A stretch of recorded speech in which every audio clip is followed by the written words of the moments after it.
فرمایا کہ اس کے حضور استغفار کرو، وہ آسمان سے بارشیں نازل کرے گا، تمہیں بیٹے بھی دے گا، تمہیں مال بھی دے گا، لہلہاتے باغ بھی ہوں گے، چلتی نہریں بھی ہوں گی، معیشت کا پہیہ چل جائے گا اگر تم اللہ سے ڈرنے والے بن جاؤ گے۔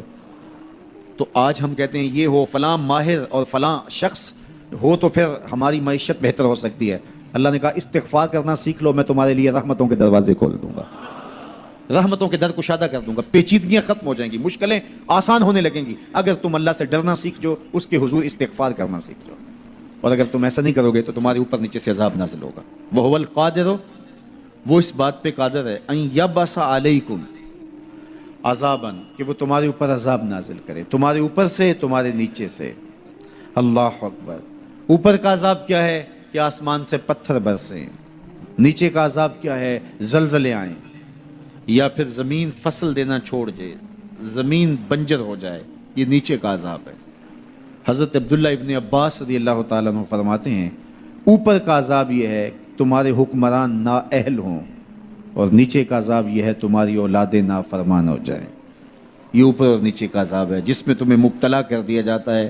یہ کب ہوتا ہے؟ جب تم اللہ کے حکموں کے نافرمان ہو جاؤ۔ جب چند لوگ اللہ کے نافرمان ہو جاتے ہیں تو پھر ان چند لوگوں کو انفرادی اذیتوں میں اور مشکلات اور پیچیدگیوں میں مبتلا کیا جاتا ہے۔ لیکن جب کوئی قوم من حیث المجموع اللہ کے حکموں کو توڑتی ہے اور اس کے حکام سے روح گردانی کرتی ہے تو پھر پوری قوم کو مشقتوں میں، اذیتوں میں، تکلیفوں میں مبتلا کر دیا جاتا ہے۔ اس کا علاج کیا بتایا؟ استغفار۔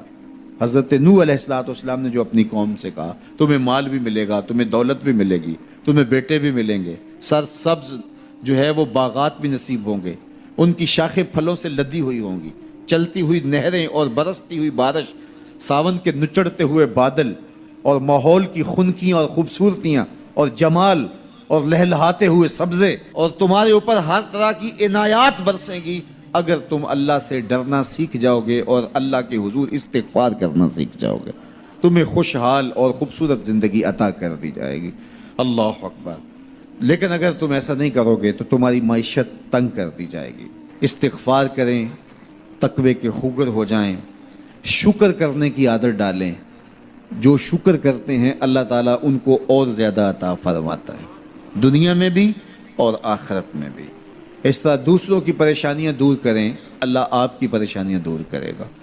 بانٹنے کا مزاج پیدا کریں، آپ کے پاس جو بھی ہے بانٹ دیں، علم ہے تو بانٹیں، خوشیاں ہیں تو بانٹیں، آپ کے پاس دولت ہے تو لوگوں کے دکھ اس دولت سے دور کرنے کی کوشش کریں۔ جب آپ بانٹنا شروع کر دیں گے تو آپ کا رب آپ کو عطا کرنا شروع کر دے گا۔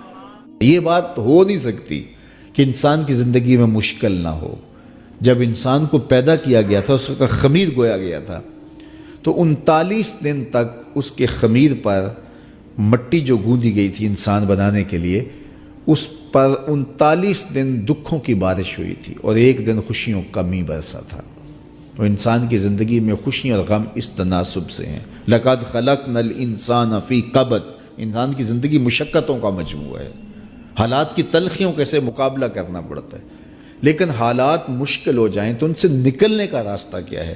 تو سنیے قرآن کیا کہتا ہے، وَمَن يَتَّقِ اللَّهَ يَجْعَلْ لَهُ مَخْرَجًا وَيَرْزُقْهُ مِنْ حَيْثُ لَا يَحْتَسِبُ، جو اللہ سے ڈرنے لگ جاتا ہے، تقوی اختیار کر لیتا ہے، تو پھر اللہ تعالیٰ جل شانہ اس کے لیے مخرج پیدا کر دیتا ہے، یعنی اس مصیبت سے نکلنے کے اللہ راستے دیتا ہے۔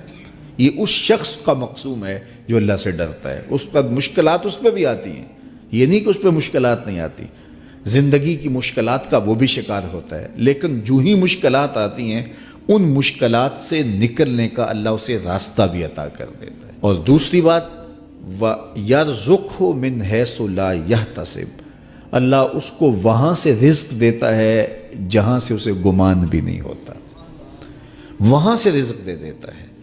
بندہ تو یہ کہتا نا کہ مجھے یہاں سے ملے گا، یہاں سے، ایک بندے کی منصوبہ بندی ہے، لیکن جو اللہ سے ڈرنے والا ہوگا اللہ اس کو وہاں سے رزق دے گا جہاں اسے گمان بھی نہیں ہوگا، خیال بھی نہیں ہوگا کہ یہ راستہ بھی حصول رزق کا ہو سکتا ہے۔ تو یہ میرے رب کا وعدہ ہے اور میرے رب کے وعدے سچے ہیں۔ تو جب تم اللہ سے ڈرنے لگو گے تو یہ تخت و تاج، یہ دنیا کی عزتیں، یہ تمہارے قدموں میں ہوں گی اس سے ڈرنے کا نتیجہ ہے جو تمہارا رب تمہیں عطا فرمائے گا۔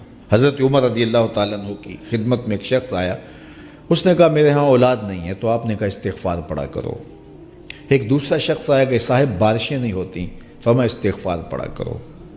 تیسرا شخص حاضر خدمت ہوا اور کہا کہ ہمارے ہاں قحط کا عالم ہے، فرمایا کہ استغفار پڑھا کرو۔ تو کوئی پاس بیٹھا تھا، اس کے اٹھ کے جانے کے بعد کہا کہ مختلف لوگ مختلف سوال لے کر آئے اور آپ نے ایک ہی جواب دیا کہ استغفار پڑھا کرو۔ تو کہا میں نے اپنے طرف سے تھوڑا دیا، یہ تو میرے رب کا فرمان ہے۔ کہا وہ کیسے؟ کہا سورہ نوح پڑھو، فَقُلْتُ اسْتَغْفِرُوا رَبَّكُمْ۔ حضرت نوح علیہ السلام نے اپنی قوم سے کہا کہ اپنے رب کے حضور استغفار کیا کرو، اِنَّهُ كَانَ غَفَّارًا۔ اس کا نتیجہ کیا ہے؟ جب تم استغفار کرو گے تو وہ تمہارے گناہ بخش دے گا۔ ایک تو فائدہ اس کا یہ ہوگا، وَيُرْسِلِ السَّمَاءَ عَلَيْكُمْ مِدْرَارًا، آسمان سے موسلا دار بارشیں بھی برسیں گی، وَيُمْدِدْكُمْ بِأَمْوَالٍ وَبَنِينَ، اور اللہ تمہیں استغفار کی برکت سے مالا مال بھی کر دے گا، وَبَنِينَ، اور تمہیں بیٹے بھی عطا کرے گا، وَيَجْعَلْ لَكُمْ جَنَّاتٍ وَيَجْعَلْ لَكُمْ أَنْهَارًا، تمہیں باغ بھی عطا کرے گا اور تمہیں چلتی ہوئی نہریں بھی عطا فرمائے گا۔ آج میں سمجھتا ہوں کہ پاکستانی قوم کو اجتماعی استغفار کی ضرورت ہے۔ آپ کے دریاؤں کا پانی سوکھ گیا، استغفار کریں گے اللہ تعالیٰ ان کو پانیوں سے مالا مال کر دے گا، بارشیں ہوں گی، قحط سالیاں دور ہوں گی، بے اولادوں کو استغفار سے اولاد نصیب ہوگی، اور معیشت کی بہتری جو ہے وہ استغفار کے ذریعے سے ہوتی ہے۔ تو یہ 5 چیزیں بیان فرمائیں، تو استغفار سے خوشحال زندگی کا تصور